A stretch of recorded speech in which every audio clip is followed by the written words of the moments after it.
Volvo XC90, the big daddy of the SUV range in Volvos in South Africa. Quite familiar, and of course the fascinating thing about them is the fact that they all have 2-litre four-cylinder engines, whether it be petrol or diesel. But this one's a little bit special. You can see the nice big grille. You can see, of course, the daytime running lights, the LED headlights, the Thor's hammer pattern on the daytime running lights, as Volvo like to call it, which of course is a Volvo theme. You come around over here, and on this one you've got seriously mean 21-inch mag wheels. You can see them. They make the car give it a real stance over here. But the real reason I say that this is the big daddy of the range is, you look at that word over there. That says recharge. What does that mean? Well, in Volvo speak, that tells you that this has a rechargeable hybrid addition to the engine, to that 2-litre engine, which already has both a turbocharger and a supercharger on the engine to give you, listen to this, believe it or not, 300 kilowatts and 640 newton meters of torque in this large SUV body. And when I say a large SUV body, you come and take a look over here in the back. I've opened up the back door, you can have a look. You'll see this is the middle row, remember, because this is a 7-seater as well. So you do have the 7 seats. This is the middle row. You've got air conditioning controls in the center over there for the middle row. And down below it over there, you've got 2 charging ports as well on that center console. Very, very important. So if you want this for the family, and you want the whole family to travel in comfort and, of course, peace, you've got those charging ports for the kids in the back. And that really, I think, is such an important factor as well. Really nice to have. You can see the sheer opulence, the sheer luxury of the interior, the wood trim, the Bowers & Wilkins sound system, all those sort of features as well. You come around, of course, round to the back. And you see, of course, it tells you again that it's the T8, it is all-wheel drive, and it's the recharge. Those are the important factors at the back over there. Pop open the back. Just look at the size of the boot area. It certainly is massive. You've got those extra 2 seats I mentioned that you can fold up over there. I haven't even touched them on this test. I just feel they are a touch unnecessary. And of course you can get rid of the luggage shelf as well. A little bit clumsy, but there you go. It can go like that. And you can just see the vast space you've got. A little extra over there that you can put for luggage if you want to hold luggage in place. It's got all these sort of features and tricks of the trade, shall we call them. And that's very, very important. Of course, you would expect one touch just to close the rear as well. Let's check it out inside, because of course it's got lots of luxury, lots of features on the inside as well. The one other different feature, of course, is if I pop over here, this is where you plug in the charging port. Works off your electricity, just a simple plug from a home plug into there, and you can get about 35 odd kilometers of pure electric running, or of course it works in conjunction with that petrol engine to give you all the power and torque in the world.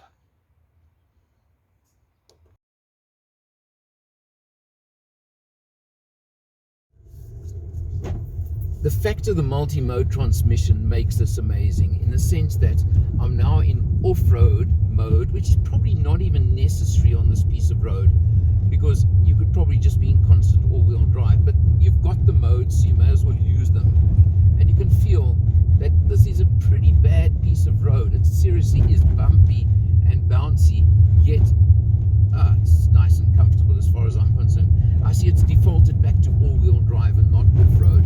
Obviously the computers say that I'm being stupid and they're actually going to tell me what to do. But that's what, when you spend this money and you get these electronics, I suppose it knows better.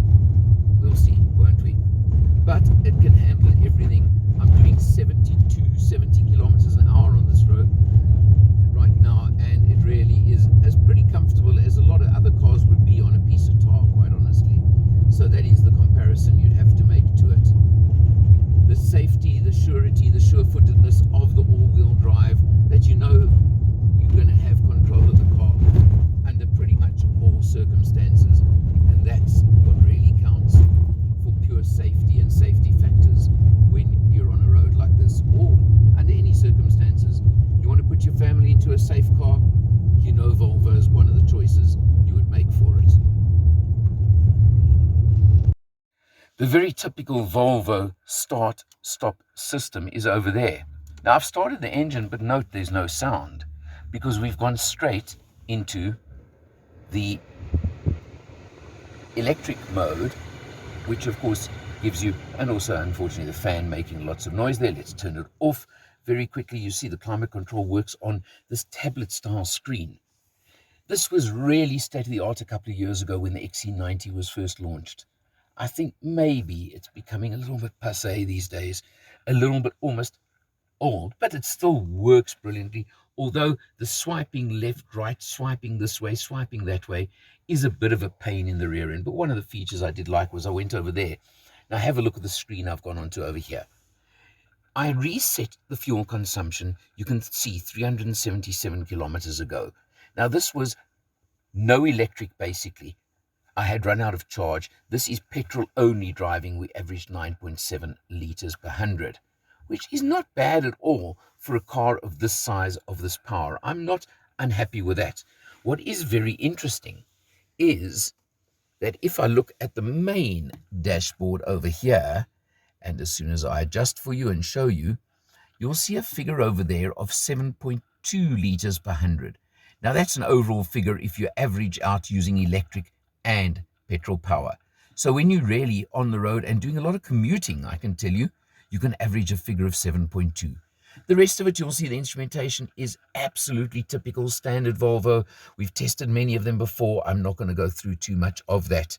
But what I do want to show you is I've shown you the screen over there. I think that's important. You press the home button over there. You can scroll left and look at all the different items and functions, etc. The functionality. You can get driver performance over there. Well, it gives you this. I've shown it to you already. It does also give you over there. You can go to another one. It just scrolls through. It's very easy tablet style. I love it. Now, look over here. This, of course, to me is just sheer class. A special extra, it's optional on the car, but your crystal gear shift. It looks so nice.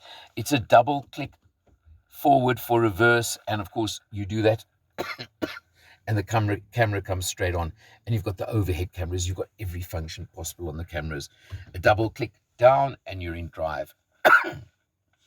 As simple as that. You come down, but it's the 8-speed automatic gearbox, standard to Volvo. Beautiful, smooth, easy gearbox. You come down over here, you've got the drive mode, and if I click it, you go back to the screen, you'll see all the different functions you can get on the drive mode over there. You can choose between them. All-wheel drive, constant all-wheel drive, pure hybrid. I had it in hybrid for this whole test basically, except for the off-road section where I went into constant all-wheel drive on the dirt road, which you'll see. Easy, click, click, and it does it all for you.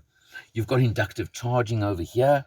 Nice feature as well. And of course, you've got the automated parking brake over there. Those are all pretty much standard features. This car's got a lovely panoramic sunroof, which I haven't even opened up for you now, but I think you get the idea.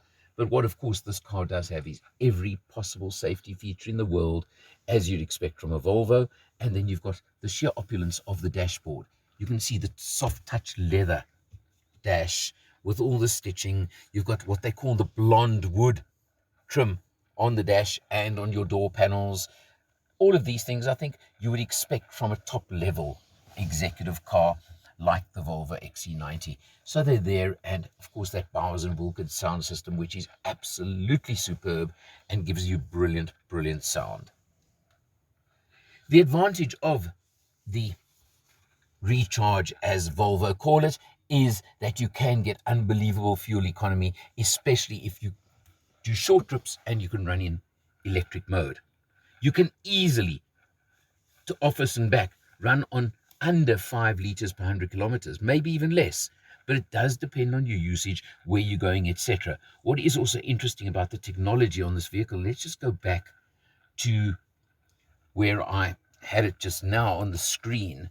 And I want to show you here again. Very interesting. The petrol engine drives the front wheels with electric assistance to the rear when needed, and of course it's all computerized, all works on sensors, so you do get that assistance over there to go to the all-wheel drive system. which does work at various points as the car detects and feels it needs. But if it's just for short distance commuting, you can run on practically no petrol whatsoever. What will it cost you? Isn't that the question you're asking? You're looking at approximately, and I always use this word with various executive cars, approximately the 1.5 million rand mark.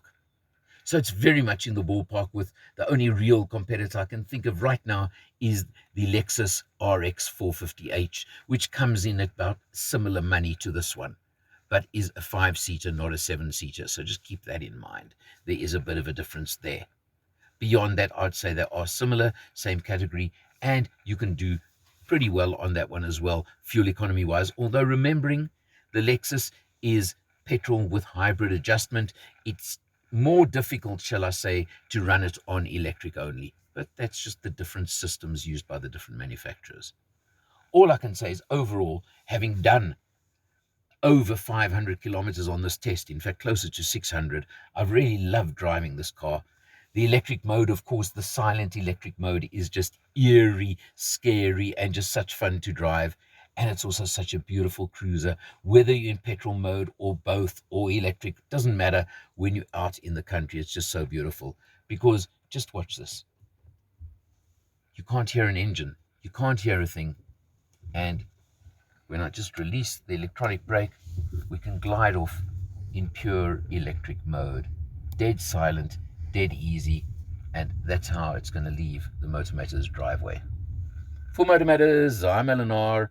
I'll see you next time.